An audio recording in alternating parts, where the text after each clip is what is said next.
Hi guys, welcome back to another video.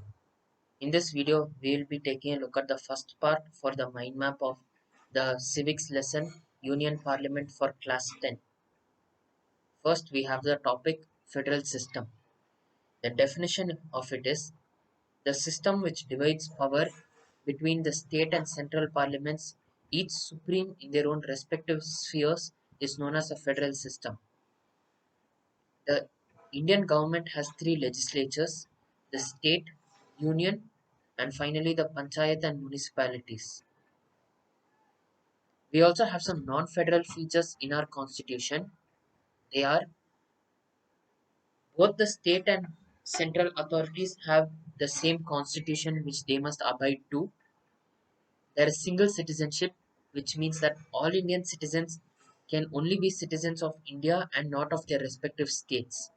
The constitution is flexible, which means that the parliament or the government has power to single-handedly make changes to the constitution. There is unequal representation in the Rajya Sabha, which means that the number of seats available for each state in the Rajya Sabha is proportional to its population. We also have union territories which do not enjoy separate rights as compared to the other normal states.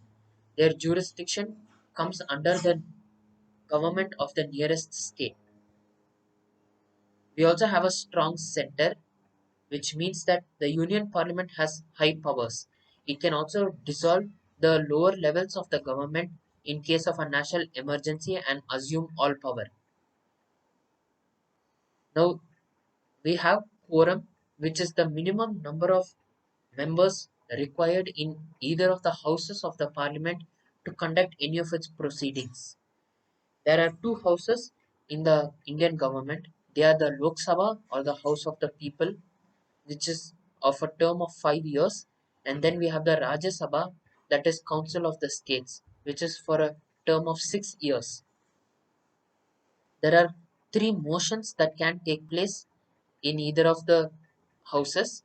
They are adjournment motion. In an adjournment motion, the members can ask the government to set aside all preferences or all matters and take up a matter of national emergency.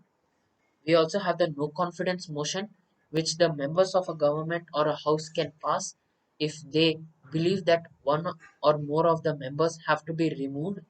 And we also have the confidence motion, which is the opposite of the no confidence motion. There are two important hours every day for both the houses. They are question hour and zero hour.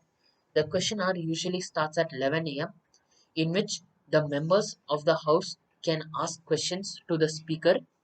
There are three types of questions: starred questions, unstarred questions, and house questions. We also have the zero hour, where they can randomly ask questions to the speaker without any prior notice. There is also emergency question asked during the question hour, for which the speaker has to respond within a period of 10 days. But first, they must ask the speaker if he or she can respond to this within 10 days. There are also many sessions held by both the houses.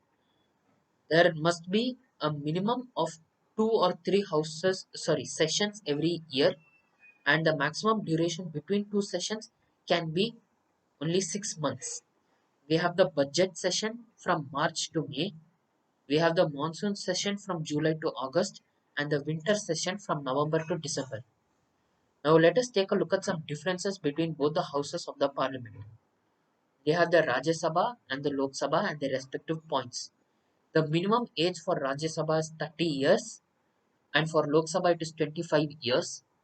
The number of seats for Rajya Sabha is 238 maximum, and that of Lok Sabha is 550. It's not 552 because last year, that is Jan 2020, they have removed the two reservations for Anglo Indians. The term of office for Rajya Sabha is 6 years, whereas that of Lok Sabha is 5 years. The presiding officer of Rajya Sabha is the chairman, and the presiding officer for the Lok Sabha is the speaker.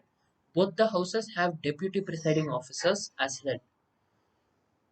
Now, the Rajya Sabha is a permanent house, which means it cannot be dissolved. But the Lok Sabha is not a permanent house, which means that it can be dissolved if it is deemed incompetitive or in case of a national emergency. The requirements for both the houses are almost the same. The member must have his or her name in an electoral roll at any part in the country.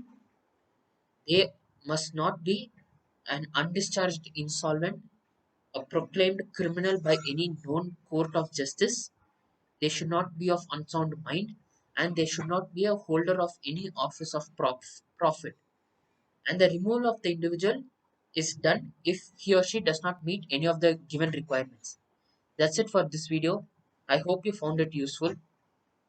We'll take a look at the rest of the points in the next video. Until then, thank you.